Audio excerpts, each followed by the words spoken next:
Hola amigos, ¿qué tal? ¿Cómo estáis? Bienvenidos a un nuevo vídeo de mi canal. Es un placer estar nuevamente con todos vosotros y vosotras aprendiendo aquí, compartiendo, aportando valor e influyendo a los miembros de esta ya, espero, tu comunidad. Así que si quieres seguir aprendiendo y pasándolo bien, de la mano de grandes autores que han marcado un antes y un después en la historia, quédate, porque hoy tenemos una obra y un autor que te van a encantar. A mí me ha ayudado muchísimo esta idea a ver y entender la psicología y cómo trabaja el cerebro y la mente desde otra perspectiva, y creo que te puede ayudar muchísimo a que tú hagas lo mismo. Si estás listo, por mí, encantado, y de la mano de Daniel Kahneman y de su obra Piensa lento, piensa rápido, voy a sorprenderte, te vas a sorprender y vas a ver cómo puedes empezar a aplicar ciertas cosas súper interesantes. ¿Estás listo? Pues no perdamos el tiempo y vamos a ello. En primer lugar, la primera idea que rescato de este libro es que el cerebro tiene dos sistemas de pensamiento: el sistema rápido y el sistema lento. El primer sistema es completamente rápido, intuitivo e emocional.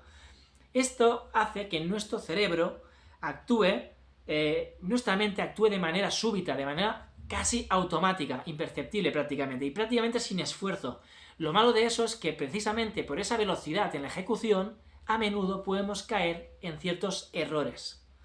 Por otra parte, el sistema número 2 es un sistema mucho más lento, más analítico y más lógico. Eso hace que se requiera de mayor capacidad de concentración, de esfuerzo, y al ser más preciso también se fatiga mucho más la mente cuando opera desde este sistema. Por lo tanto, como veis, dentro de nuestra mente la podríamos dividir en dos prácticamente, con estos dos tipos de sistema: el más rápido y más automático, y el más lento o analítico. ¿Sí? Para que os hagáis un ejemplo y os ayude a entender ese concepto, en primer lugar, en el sistema 1, el sistema más rápido, entraría cuando, por ejemplo, vas por la calle y ves a alguien con semblante agresivo o serio o preocupado, y automáticamente nuestra mente, ¡pam!, lo reconoce al instante. Prácticamente automáticamente, no debemos forzar absolutamente nada, ¿de acuerdo? Pero en cambio, el sistema número 2, el que es más analítico, ¿sí?, más lento, entra en juego si ahora mismo yo, por ejemplo, os dijera: multiplicadme y dadme el resultado de 17 por 50. ¿Verdad que esa operación matemática requeriría más de nuestra atención, nuestro tiempo, nuestra concentración? Pues es la idea perfecta para que entendáis cómo funcionan y cómo operan estos dos tipos diferentes de sistemas: el lento y automático, o el rápido automático, o el lento y más analítico. ¿Sí? Bien, el punto número 2 que rescato de esta obra hace referencia a cómo los sesgos cognitivos distorsionan nuestra percepción y a veces nos llevan a errores. Y ahora entenderéis por qué os lo digo, ¿sí? Y es que a veces nuestra mente toma como pequeños atajos mentales que, al ir y ejecutar o percibir de manera más rápida, hacer esta gestión de manera tan rápida, nos puede llevar a menudo a fallos de juicio de esa situación o ese contexto determinado, ¿vale? Hay tres factores que debemos tener en cuenta dentro de este apartado. En primer lugar, el sesgo de disponibilidad. Eso hace referencia a que tendemos a dar mayor importancia a aquello que recordamos fácilmente. Es por eso, como ejemplo, que quizá le damos un mayor peso a los accidentes de avión, porque cuando suceden tienen un mayor impacto en los medios de comunicación. Sin embargo, es conocido y está estudiado que el avión es un medio de transporte de los más seguros del mundo. Sin embargo, cuando hay cualquier problema con algún tipo de problema de avión o algún accidente aéreo, automáticamente en nuestra mente salta el automático, ¿verdad? Y le damos una mayor importancia. Pues es por este motivo. En segundo lugar, destacamos el conocido como efecto anclaje. Y eso hace referencia a que habitualmente nos quedamos anclados a aquella información, la primera que recibimos sobre algo. Por ejemplo, un ejemplo para que os hagáis una idea sería: si alguien nos dijera ahora que un reloj vale $1000 y luego lo rebajan $500, nos parece una auténtica ganga, ¿verdad? Nos parece un descuento brutal, o algo digno de compartir, ¿verdad? Pero aunque su verdadero valor quizá sea de 200. Primero nos dicen 1000, luego nos dicen 500, aunque su verdadero valor sea 200, nos quedamos con la primera información que hemos recibido. ¿De acuerdo? Así que oye, no es que valga 200, es que es un regalo ese 200 porque, claro, entendemos que vale 1000, pero lo habían bajado a 500. Nos quedamos con el 1000 en nuestra cabeza y nos olvidamos quizá del 200, que es lo importante. El efecto anclaje. Y ese tercer factor que quiero compartir hace referencia al exceso de confianza, algo que es bastante habitual, por otra parte, por mucha gente, ¿de acuerdo? Eso, evidentemente, es el hecho de cuando sobreestimamos nuestra propia capacidad para predecir el futuro o aquellos hechos, ¿sí? Un ejemplo sería cuando, por ejemplo, los inversores creen que pueden elegir las mejores acciones, pero a veces es una pura cuestión de suerte y no está en su mano el hecho de poder invertir en aquello que desearían porque quizá no está disponible o no en la situación que ellos entienden como ideal para cometer ese tipo de operaciones. Pero, de entrada, ¿no? Digamos que han ido por delante, han ido al futuro antes de que suceda o pueda suceder esa situación. Hay un exceso de confianza previo en aquello, ¿verdad? Por lo tanto, como digo, sesgo de disponibilidad, efecto anclaje y exceso de confianza. Esos sesgos cognitivos que nos marcan de algún modo a nivel mental. El tercer punto que quiero destacar con vosotros del libro, de Piensa lento, piensa rápido, es que las emociones tienen un peso enorme en nuestras decisiones. Porque el cómo nos sentimos, cómo operamos a nivel interno, eso se traduce automáticamente en nuestro mundo externo, en el mundo físico, en el mundo material. Y es que mientras el sistema 1 nos hace actuar de manera impulsiva, ¿y cómo? Tomando decisiones basadas sobre todo en cómo nos sentimos en el momento, más una decisión más visceral, más ligada a la emoción del momento, ¿no? A ese rush emocional que hace que, fruto del optimismo, de un estado de felicidad, tengamos ese impulso por comprar ese complemento, comprar ese objeto, ese bien o servicio que quizá no necesitamos, pero fruto de esa montaña rusa y que vamos para arriba, estamos más cerca de poderlo comprar, ¿verdad? Si estamos de buen humor, todo es más sencillo, ¿verdad? Por otro lado, el punto 4, y que quiero compartir con vosotros, hace referencia a cómo las pérdidas duelen más que las ganancias. Eso se llama aversión a la pérdida, ¿de acuerdo? Y es que cuando perdemos algo, nos suele afectar mucho más que ganar lo mismo. ¿De acuerdo? Un ejemplo muy claro, ¿sí? Sería bastante común, por decirlo así, o normal, que preferimos no perder 100 euros antes quizá que ganar 100, aunque sea matemáticamente equivalente. Pero si nos dieran a elegir, oye, no perderás 100 euros, o vas a ganar 100% seguramente tiraríamos por no perder 100. Y pensaríamos, ya tendré el tiempo de ganarlo, pero que no me lo quites, ¿verdad? Pues iría por ahí el tema. El punto 5 de Daniel Kahneman, que nos presenta en esta obra, hace referencia a la falacia de la narrativa. Eso tiene que ver con nos contamos historias para posteriormente explicarlas al mundo, ¿sí? Y es que, al final, como seres humanos, vivimos experiencias, vivimos situaciones que deseamos compartir con la gente y por ello buscamos patrones y también vamos creando historias poco a poco, narrativas, para darle sentido un poco a nuestra realidad, a nuestro día a día, a aquello que vamos realizando, ¿sí? Incluso cuando los eventos ocurren por puro azar o se nos plantan delante de nuestra vida casi sin buscarlo. Pero siempre buscamos esa explicación, buscamos esa narrativa para luego explicarla, ¿de acuerdo? Por ejemplo, si una empresa tiene éxito o es exitosa, la gente dice que, o tiende a decir que, bueno, que es por su gran liderazgo, por el tipo de liderazgo que se realiza en esa empresa. Pero en cambio, si fracasa, se dice que es por la mala gestión. Aunque quizá han podido ocurrir 1000 factores externos o otros motivos por los cuales, finalmente, esa corporación, esa empresa, pues ha ido a bancarrota o ha tenido que cerrar su negocio.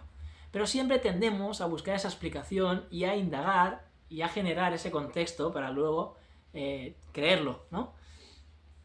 Por lo tanto, como lección o como idea es que no todo tiene una causa clara. A veces son diferentes conceptos, una suma de diferentes factores las que explican ese resultado.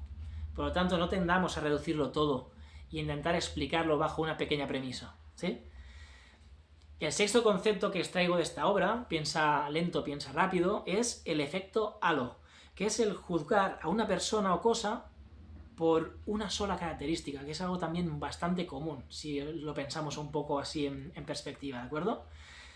Si alguien es guapo o carismático, tendemos a creer que también, por ende, es inteligente o que también es bueno en su trabajo, aunque quizá no tenemos ninguna evidencia de ello, ni le hemos visto trabajar, ni sabemos cómo es su día a día en su empresa, o en su tienda, o donde trabaje, ¿verdad? Es como que damos por supuesto y multiplicamos y sumamos cosas o factores de las que completamente ignoramos, de las que no sabemos absolutamente nada, damos por hecho, literalmente, el efecto halo.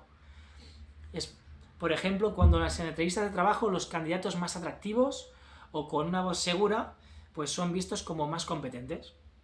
Es el efecto halo. Damos por hecho, o sea, asociamos el tema físico o el tema de la belleza con también un atractivo o con una voz más segura y ya directamente lo asociamos con que esos perfiles o estos patrones van encaminados a ser o tener mayor competencia en ese ámbito.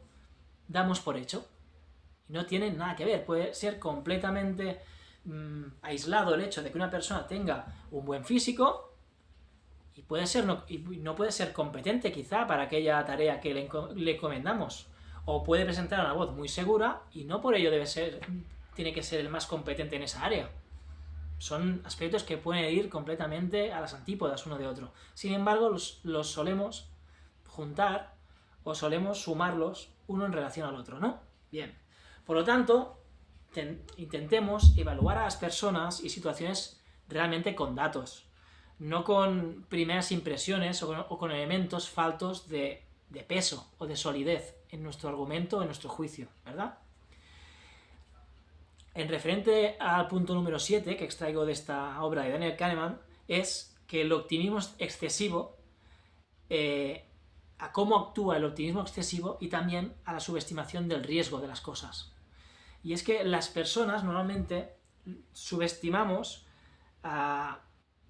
tendemos a minimizar los riesgos que existen, pero también a la vez a calibrar las probabilidades de éxito. Es decir, nos saltamos este paso previo a la hora de poder operar bajo una base previa de la que más tarde haremos el salto para perseguir nuestro objetivo. Tendemos a evitar esa fase de analizar, contemplar los pros, contras, todo ese trabajo previo tendemos a saltarlo, ¿sí? Como ejemplo, la mayoría de emprendedores a menudo cree que su negocio triunfará, aunque las estadísticas prueban y demuestran que un 90% tiende a fracasar, finalmente. No tenemos ninguna información de peso quizá que nos invite a pensar que triunfaremos en nuestra empresa o en nuestro negocio. Pero, como veis, el 90% lo piensa, a pesar de que no hayan hecho ningún trabajo previo de a lo mejor analizar la competencia, de tener en cuenta todos los factores que inciden o tienen que ver con el día a día de su tipo de negocio respectivo, ¿verdad? Por lo tanto, ser optimista es algo bueno, no es algo negativo, o sea, no te va a restar. O sea, está bien ser optimista y pensar que las cosas si pueden ir bien, irán bien, ¿de acuerdo? Pero hay que hacer un análisis realista, previo a acometer un negocio, una empresa y demás, ¿sí? Una cosa no quita la otra, puede ser positivo, puede ser optimista, pero luego poner el trabajo para investigar, hacer trabajo previo, trabajo de campo, investigar la competencia, hacer un análisis DAFO con las debilidades, las oportunidades, las fortalezas, etcétera, ¿sí? Puedes hacer todo eso. El punto 8, y para concluir, se centra en la ilusión de la validez. Importante. Tendemos a confiar demasiado en nuestras predicciones. Y es que a veces, incluso los expertos, los que se consideran referentes en su campo o de acción respectivo, también suelen fallar a la hora de predecir lo que acontecerá en el futuro, ¿no? Hacen cabalas, hipótesis, juegan un poco a este juego volátil de imaginar lo que va a suceder, pero siguen creyendo en su intuición, no en datos, no en cosas objetivas o de peso, sólidas o argumentadas, sino más en aspectos puramente intuitivos, lo que les nace, lo que les resuena por dentro, esa idea que tienen en base a su experiencia de lo que se puede dar, pero no con datos que lo atestiguen, no con datos que lo refuercen, que lo sostengan. Su idea no está sostenida por datos, por información, sino que es más sensación, ¿de acuerdo? Y eso al final, la sensación es un bien volátil, no es algo sólido a lo que puedas agarrarte. Kahneman, por ejemplo, como ejemplo, nos presenta cómo él estudió a analistas de bolsa y encontró recurrentemente cómo sus predicciones eran totalmente aleatorias y como era prácticamente como tirar una moneda al aire. O sea, no jugaban con elementos de información y de peso, sino que era puramente eso, intuición de lo que creían que podía suceder. Hipótesis, ISIS, condicionales, pero pocas certezas, ¿de acuerdo? Como lección que podemos extraer de esta situación, oye, desconfía de predicciones o de elementos que no se sostengan sobre principios sólidos o información sólida. Aceptar la incertidumbre es mejor que confiar en una intuición errónea. Eso sí, siempre es mucho mejor ir con pies de plomo, tocando de pies en el suelo y guiándote por aquello que ves, que es tangible, que puedes llegar a entender, que no haciendo castillos en el aire, creando hipótesis, jugando a las cábalas sobre aquello que pueda acontecer o no. Por lo tanto, guíate por certezas, por información, por datos, por análisis previos. Vale la pena y es necesario hacer ese trabajo previo, ese trabajo de campo, y guiarte por eso, por los números, por los datos, por los estudios. Siempre que lo tengas, son garantías, no de éxito absoluto, pero sí para acercarte al éxito comprendiendo cómo es la situación, cómo es el contexto, y por tanto, si entiendes el contexto, es más sencillo que puedas jugar tus cartas y bien jugadas con buenas estrategias y de manera correcta, acercarte mejor y de la mayor manera posible a tu objetivo final. ¿Sí? Por lo tanto, como veis, este libro de Daniel Kahneman, Piensa lento, piensa rápido, nos enseña a cómo trabaja el cerebro, cómo tenemos ese sistema 1 y ese sistema 2, el sistema 1 más rápido, más automático, ese sistema 2 más lento, más analítico, más reflexivo, y cómo poco a poco van interactuando en función de la situación y del contexto a que estamos expuestos y de lo que necesitamos, ¿de acuerdo? Y cómo nos guiamos por ciertos patrones a nivel mental, fruto de diferentes situaciones. Cómo las emociones influyen en nuestras emociones, es clarísimo, hay una dirección directa, están entrelazadas completamente. Cómo afrontamos en nuestra mente la visión y la atención más a las pérdidas que a las ganancias.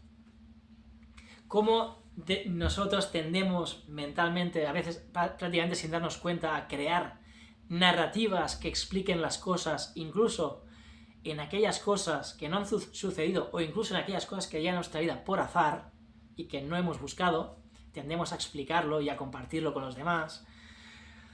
El famoso efecto halo de dar por...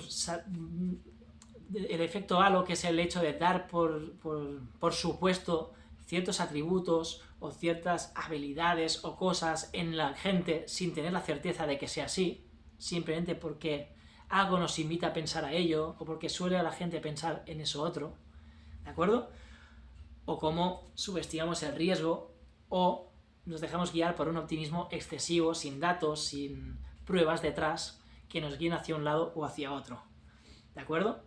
O cómo confiamos también en nuestras propias predicciones, ¿verdad? Guiándonos simplemente por el, bueno, puede ir bien, irá bien, pero sin guiarnos por datos, por cosas de peso detrás, que nos den un poco más de luz en nuestro camino de lo que deseamos emprender y aquello que deseamos realizar.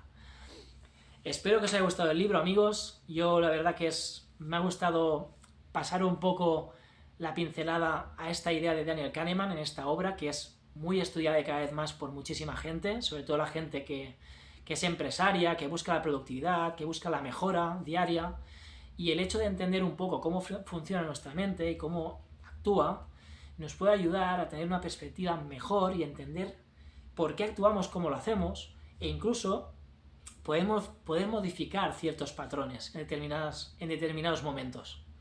Así que nada, amigos, si somos capaces de entender cómo funcionamos, mejor luego el poder optimizar nuestro rendimiento acorde a nuestras posibilidades, ¿sí?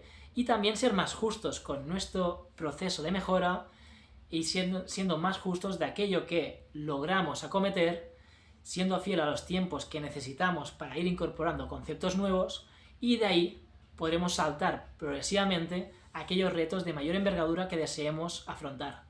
Así que nada, amigos, de la mano de Daniel Kahneman y de su obra Piensa lento, piensa rápido, me despido ya y nos vemos ya en el siguiente vídeo. ¡Chao!